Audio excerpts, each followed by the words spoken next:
Muito boa tarde, bem-vindos mais uma vez a este seminário e neste terceiro segmento, se assim poderemos dizer, iremos falar sobre a intervenção psicológica à distância e desenvolvimento profissional contínuo. Neste sentido, teremos o prazer de ouvir a conferência Practitioner, competences and ethical issues in use of information and communication technologies in career guidance. E para nos falar sobre este tema e diretamente da Finlândia, teremos Raimo, Vuorinen e Jaana Kettunen, do Finnish Institute for Education Research da Universidade Jyväskylä. Se estão a acompanhar esta conferência via Zoom, podem ouvir a tradução em português. Para isso, basta clicar no globo que vai aparecer ou que já aparece no vosso rodapé. Eu não sei... Welcome, Raimo and Jaana.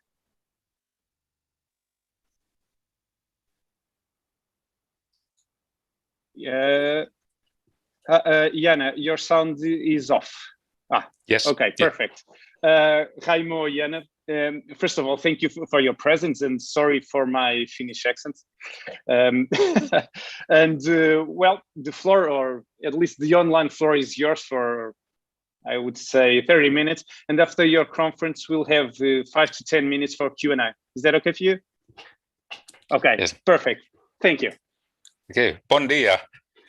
Dear colleagues, and thank you very much for this invitation and greetings from Jyväskylä, central Finland. So we still have winter and snow here, but I think we can manage the session through this internet. And I hand over to Jaana.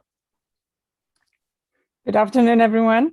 I'm Jaana Kettunen, and it's great pleasure to be part of this conference. Thank you.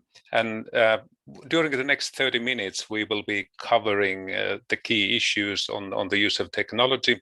But before that, we want to highlight some information about the study that we conducted with international colleagues starting from last year. So we all know that we have been now suffering this COVID-19 pandemic and almost over 1 year already at the moment. And last year in April, we didn't know that, we didn't expect that we would still have the situation, but we wanted to collect information how this pandemic has impacted on our service.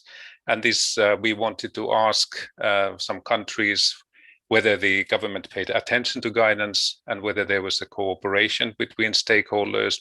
But most importantly, when we found out that many countries were moving online, how to do this. So we were told that we are taking digital leap, but I would say a digital triple jump was the case. And I think triple jump is a good, very famous sport in Portugal. I know that you have good triple jumpers, so how to make this also in the digital world. But this gives a rationale for us, because what we found out that we were asking that what was the service delivery mode before the pandemic, and also whether there was any change in the way how guidance services were delivered. And we found out that most countries were able to maintain the level of services. Only some countries were informing that parts of it was closed. But the most important was that the services were transferred mostly online.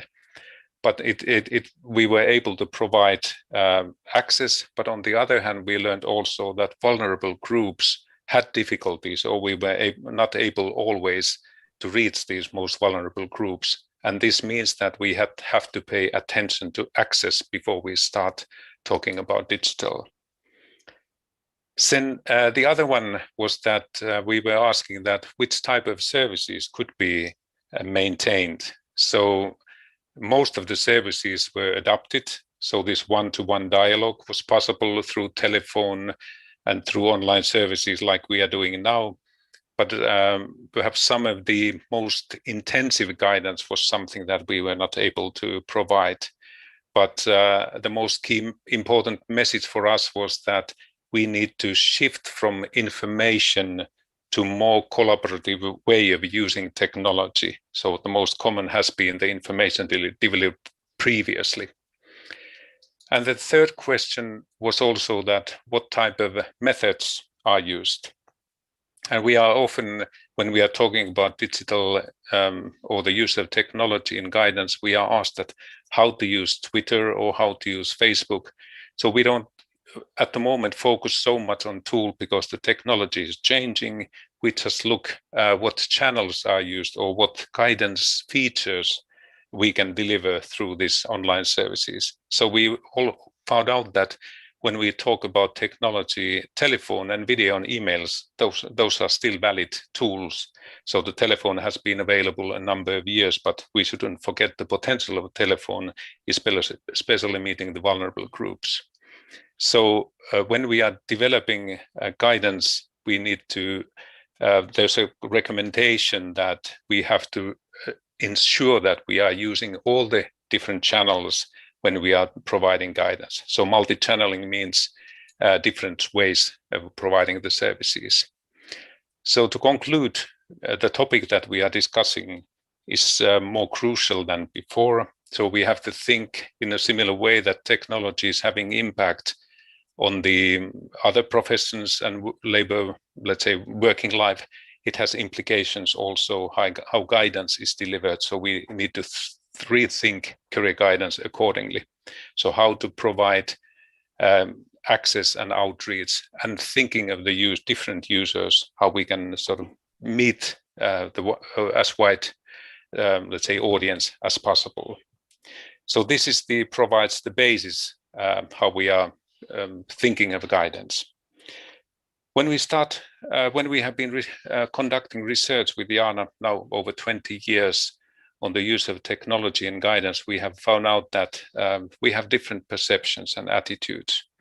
We have been often asked that, is this guidance when we are talking in the same room, and then we have something separate that is ICT and guidance and technology and guidance?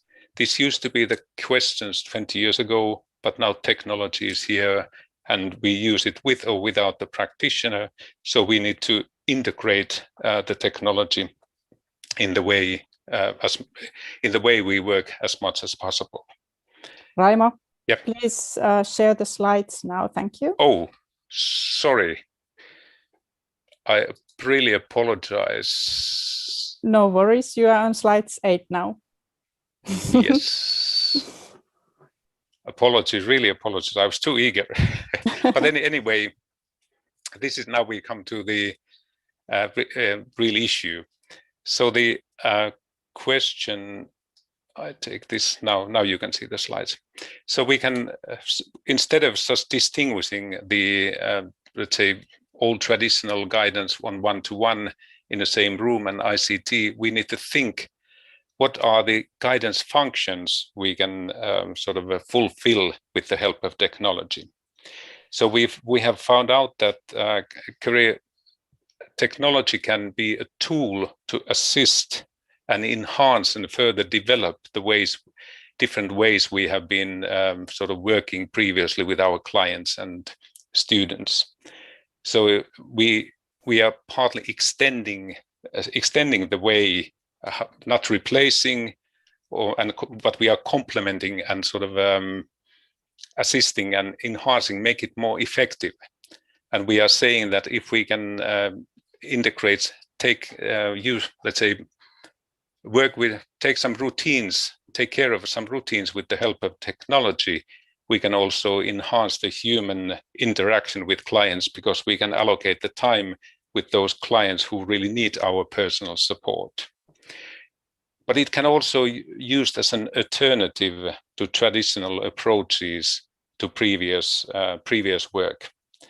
So, for example, in Finland, we have rural areas, so people have to travel perhaps 100 to 150 kilometers to career centers. So with the help of technology, we can widen access and provide alternative ways to provide services for people who have difficulties in getting to the centers. But technology can be also an agent of change. So as I mentioned, we are facing the situation that technology is changing some other professions. It's changing our professions as well. So we have found out that it's not enough that we are trying to shift our previous way of working into technological environment. We have to have this type of reflection, how this technology provides us new methods, new opportunities, but also has put challenges on us. So reflecting and transforming our services according to the needs addressed by the technology as well. Then if we have a big number of clients, number of routine works, we can use technology as an administrative tool, like among others. So client registers, or if we work in educational context, we have administrative software to manage students and curriculum, and also collect data, publish data. So this provides new opportunities. But the most important is that we use technology as an integrative agent. So bringing together different players in the field, bringing together different functions. And if we collect different tools, we can also model this sort of a guidance system with the help of technology. And we can also collect feedback. So when we are talking about technology, it's not only the tools, but during the next slides, we are focusing how to integrate the guidance in technology into this guidance process. And Jaana will continue here. Thank you, Raimo. When we talk about information and communication technologies, in past years, we have seen an expansion in use of also in social media in our professional practice. Next, please. But when we talk about social media, we often focus on separate individual tools, since the concept is very variedly used. In wider concept, social media, instead of being separate tools, is defined as a process where individuals and groups build a common understanding and meanings with contents, communities, and technologies. This means people have a shared interest or shared question. They come together, they create a community. Already two persons create a community and use this modern technology as a platform to create new knowledge, share understanding, build new understanding. Next. Social media is also defined as a form of communication which makes use of information networks and information technology and deals with content which is created by users in an interactive way and which interpersonal relationships are created and maintained. And this last part of this definition is highlighting the one thing that makes people to use social media in such an extensive level. It is a place where relationships are created and maintained, and through those relationships, they become important when individuals reflect and share also issues that relate their education, careers, and occupational issues. In our research, the results have shown that professionals have 5 different approaches in using information and social media in their professional practices. So we have a passive approach, information approach, communication approach, collaborative career exploration approach, and co-careering approach. Each of the approaches which are in a circle always are included in the next one. We'll go through these different approaches next. So when we have information approach in using ICT in our professional practice, emphasis is typically on technology. So there is a focus on how do we make use of this technology that we have in best way as a means for delivering information. So here the importance of media literature skills is highlighted. As a professionals, to have a good proficiency in locating and evaluating various types of online content and services in a critical and active manner. The ethical issues in this approach often relate to accuracy and validity of the information. As said, in this day, there's so much information available. So how do I make a best knowledge which information is valid and accurate? This relates then to the how we also take into account the users' perceptions of the information. And the data what Jaana is describing, we have collected the data by interviewing practitioners, how they perceive information and the use of technology.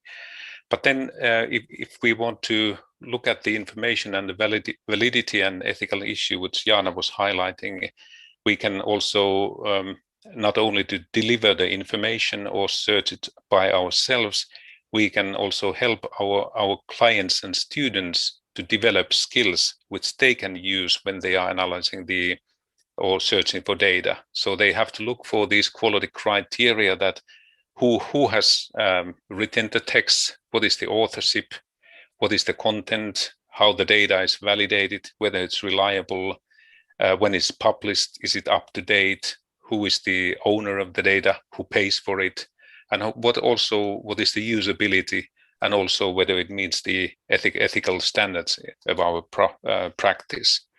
So we are aware that we have some data or information what is published by publishing companies, news or academic journals, but there's a lot of information also that is generated and produced by the internet users. So we need to be aware that we look for these quality criteria. And one of the questions in the ethics was that what is the quality of online services? We can conclude that we can use similar methods of evaluating quality of information that is either printed or digital resources and references. When we move from information to communication approach, the focus moves on how to use technology to deliver and share information more towards content. So how do we use technology and the information that we have as a medium for one-to-one communication? So this communication can take place asynchronously or synchronously, meaning in real time. Since before the pandemic, there was a lot of the communication took place in such medias like emails, or if we think synchronous, that was a chatting.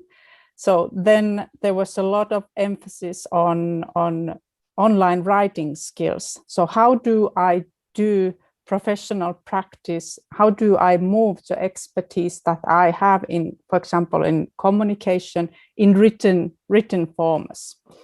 So the ability to write and be a fluent writer online was highlighted. Today, in medium like this, we have a new skill sets that comes when we have a video calls and forms, and so the writing is a one part.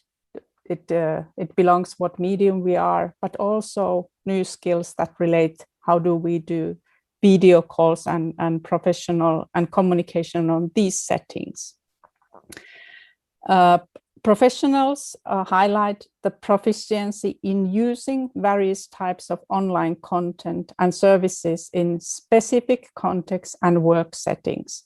So depending on the individuals who I am serving, so that I have a good knowledge of the resources that are available. And as Raimo just previously highlighted, I can evaluate which kind of content, which kind of tools or assignments which support the individual's learning aim or need. Also, professionals highlight the skills. How do we motivate and assist individuals in processing this information or data which we are providing them? So how do we, in online settings, how do we set our questions if they are in written, or how do we set our questions when we communicate in video formats that would motivate and would help individuals to process the information that is provided. Ethical issues in communication approach relate to privacy issues. So if we use different kind of technologies, how do we make sure that the privacy between our conversation is secured? So then leaning on such a tools and having a knowledge which tools are secure enough for which kind of communication. Next. When we move to collaborative career exploration, then emphasis expands not only to content towards the pedagogically focused practice. So we also move from individual or one-to-one mode of working to group settings. So emphasis is now put on methods, techniques, and activities that would foster career learning process and acquisition of career management skills, and expanding from one-to-one settings to group settings. Professionals highlight that there's a number of new opportunities for novel practices, which I'm sure we all have now come quite familiar during the past months, that support increased user engagement with professionals and with tasks and with career information.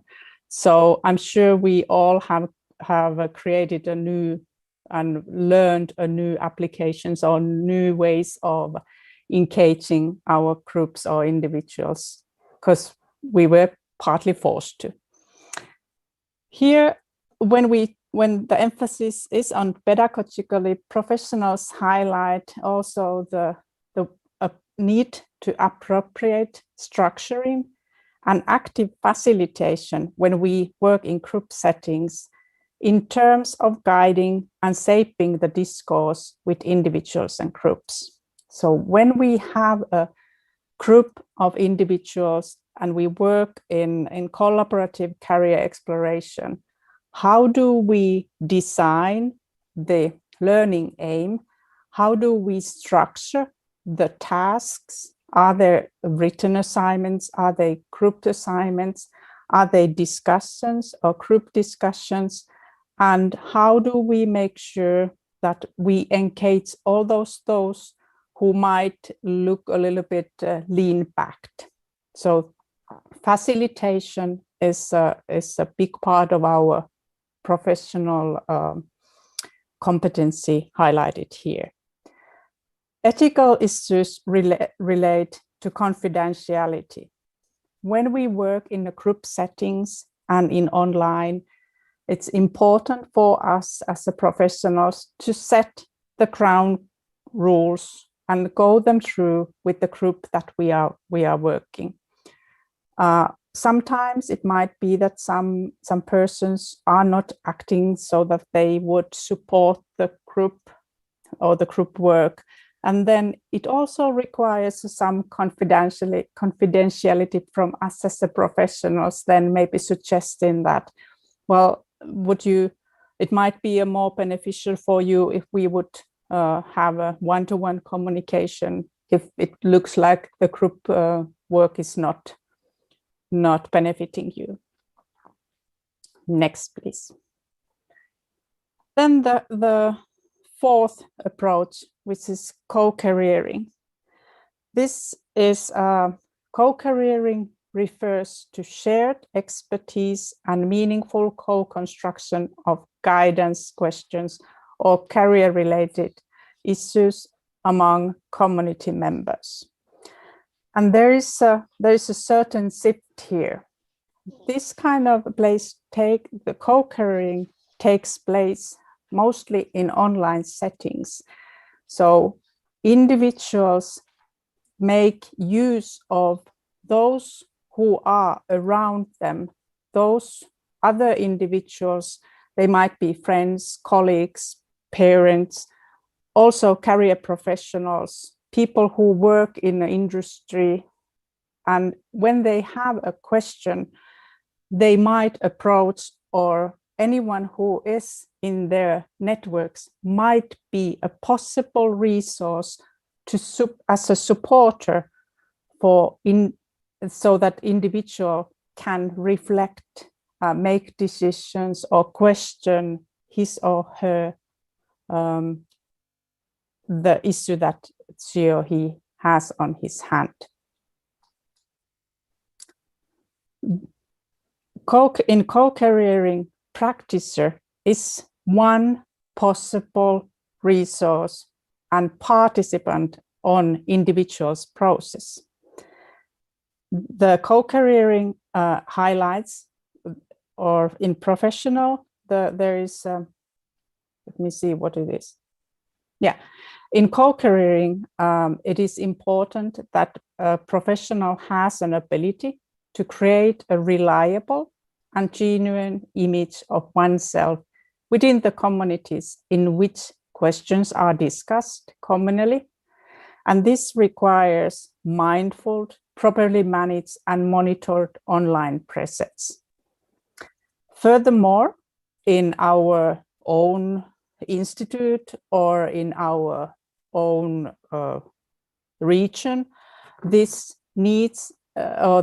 highlights the need for well-structured and well-thought-through professional goals and strategies that fit for those goals. So if we decide to make a presence as a professional in open online settings, it is important to think how and what our aim is to make the presence, and what are the strategies that we work, through what line of strategies we work. Are we to inform individuals? Are we to make ourselves available to individuals or what is the work strategy that we take place?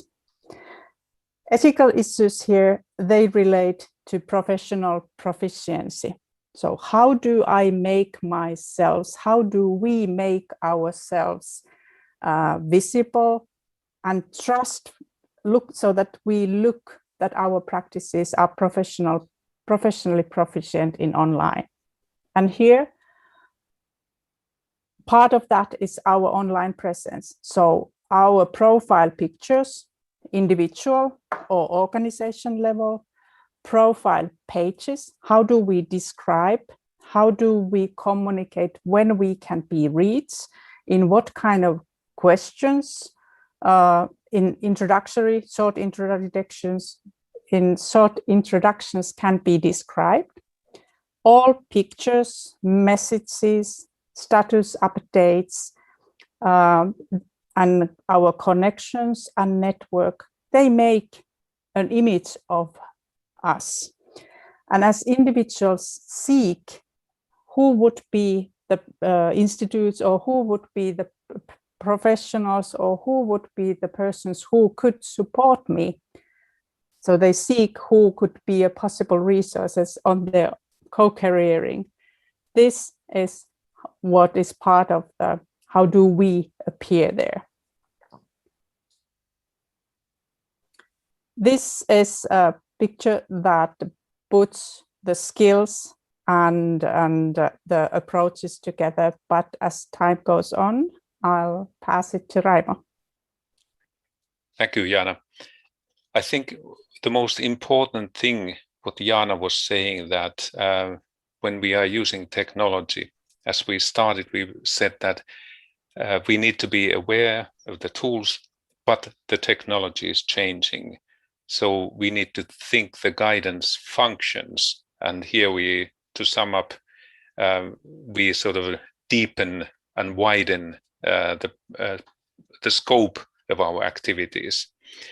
If I'm summarizing this sort of distinction between or merging previous way of doing our work and also the use of technology, I could highlight that first, most important is either the guidance needs. So what are the individual needs, or where's the demand for guidance? And this can be done with self-help or using staff in centers.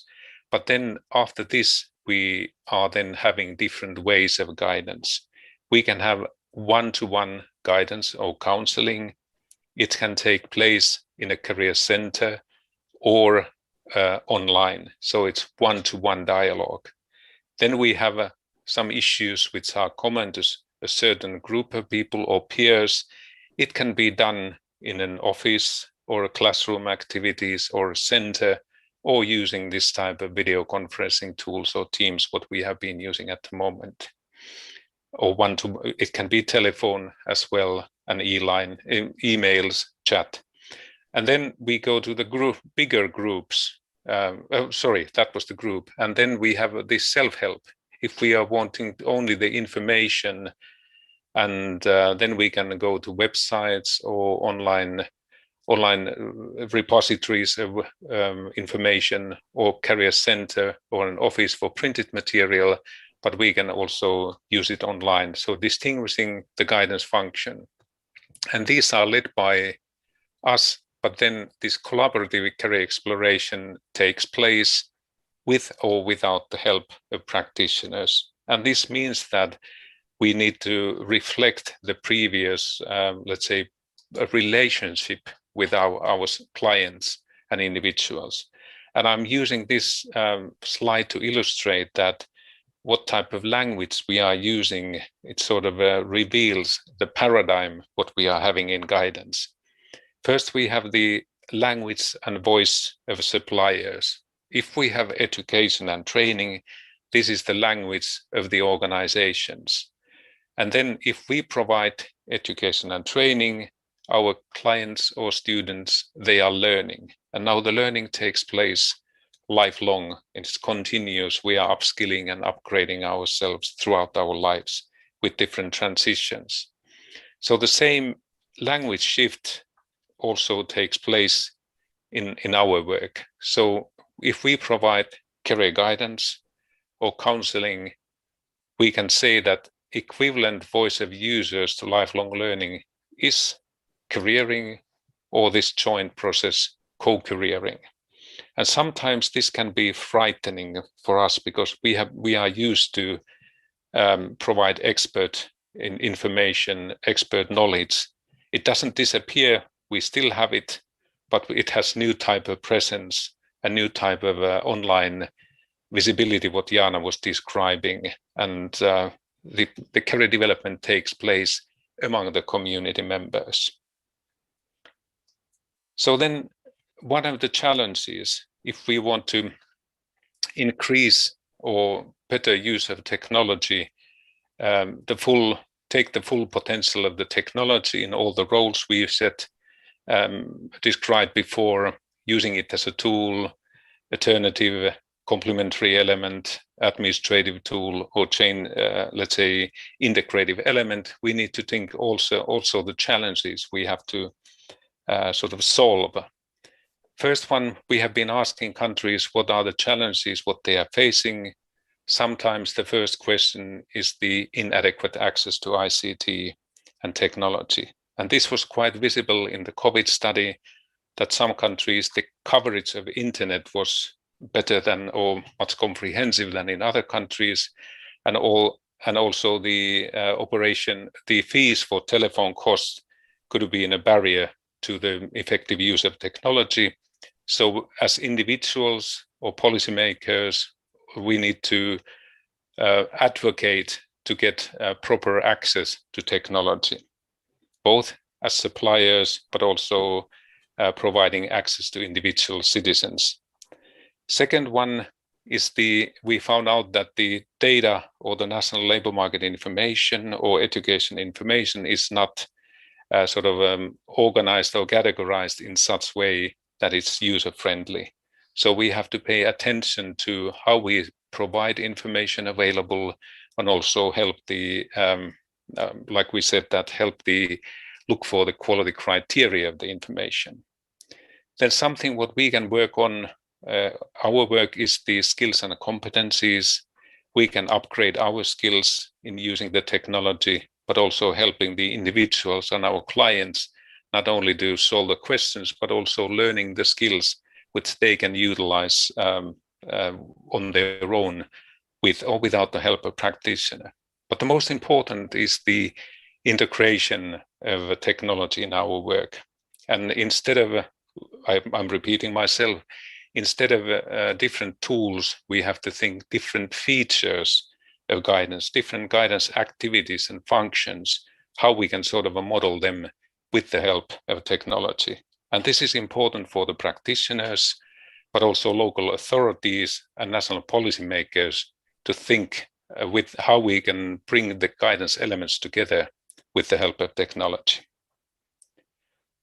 To conclude, we have been now describing the different phases. We have conducted research, but it's possible also to, let's say, improve, have this framework for continuous development. And in our university, with the Nordic cooperation, we have been running online courses and summer schools on the use of technology. So thinking how we can use technology in information, communication and collaboration, and this new line presence. So it is possible to integrate the work, the use of technology also in the training of practitioners. So there's this website provides more information on these applications, what we're trying to promote in practice. Now to conclude, I'm thanking for the attention, and we have now some time for questions which you have been prepared in advance. Obrigado. Obrigada. Thank you, Raimo and Jaana. Thank you very much for the insightful presentation and for sharing your vision with us. And as I said before, we still have 5 minutes. I have 3 questions that I'd like to share with you. First one, in your opinion, what is the role of career guidance to promote social inclusion? I think at this time especially, it's very important because, as mentioned, when we are shifting our focus from the service delivery, we can look at the outcomes. And so I think the outcomes are both the individual outcomes and then the, let's say, the effectiveness of the community. But if we think of the individual outcomes like the agency and the skills to cope with crises, cope with transition, so the more we can provide the traditional help, but promoting the agency, how people can take advantage of this time when there's perhaps not employment available, but how to improve one's skills. So it correlates with the use, let's say, successful transition. Yeah. So guidance is very important in social inclusion. And what about sustainability? So what's the role of career guidance to promote sustainability? I think this goes quite hand in hand. So the sustainability is also the when we often think of the environmental, but it's also the stable society. So we can also narrow the gap by widening access to learning opportunities, upskilling, and helping individuals to, let's say, use their potential. So I think it's also important. It's close to the social inclusion and sustainability, I think. Yeah. And for the last one, what is the role of career guidance in Green Deal? It's again very, very close, big questions. Yeah, exactly. But there are, I think, this is important. So there are many professions which are focusing on like climate change and use of resources and ecological and also, let's say, sustainable development. So we can, if we provide information about these learning opportunities, guidance is also one way of promoting those opportunities. And of course, now when we're using technology, we can also, now we have been traveling, we have saved a lot of travel budget, and that has sort of caused a lot of less pollution. So I think guidance is crucial part of the Green Deal and also the green sustainable economy. On the long run. Just one more question, and you talk about this, but as a summary, which quality criteria should be considered on online intervention? You talk about it, but as a summary. We have defined some meta quality criteria for guidance. So some of them relate to the supply. For example, the professionalism and the professional delivery is a very big, important quality criteria. But the second one is the outcome, and this relates to social inclusion as well, that how we engage users, how we provide opportunity for the individuals to be engaged in the process, but also in the design of the services. And then this implies the quality criteria are then the added value for individuals and the cost benefits for the government. And if we collect data on the services, how we use this data to continuous improvement. So the main meta criteria for national quality system apply also on technology. Okay, perfect. Raimo and Jaana, thank you once again for the insightful presentation and for sharing your vision with us. And well, thank you. Thank you. Obrigado. Thank you. Obrigado. Muito bem, vamos avançar agora para as sessões paralelas. Relembro mais uma vez que receberam no passado dia 12 os códigos de acesso. Esses códigos deverão ser utilizados para entrar, isto através do site deste seminário. Se não encontram os códigos, verifiquem a vossa caixa de spam ou então entrem em contacto com o nosso helpdesk que está no menu contacto do site.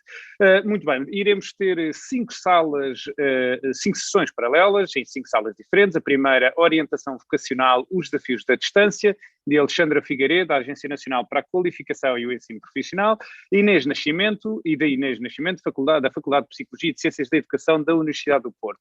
Na segunda sala teremos os desafios e oportunidades de intervenção psicológica baseada em meios digitais, da e-Mental Health para a Psicologia da Educação, de João Salgado, do Instituto Universitário da Maia, enquanto na terceira sala teremos a supervisão e desenvolvimento profissional contínuo com Miguel Ricul, da Faculdade de Medicina da Universidade do Porto. Na sala 4, pessoas à conversa, transição para a vertente digital da intervenção com pais, de Luís Gonzaga, Ana Milheiro, Marques e Vera Sousa, do agrupamento de escolas Fernando Pessoa, de Santa Maria da Feira.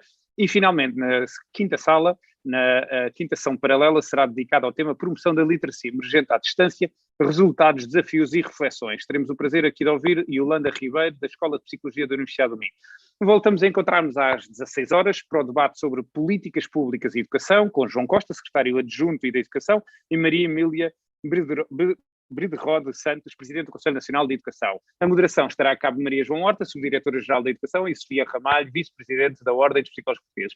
Muito obrigado e então até às 16 horas.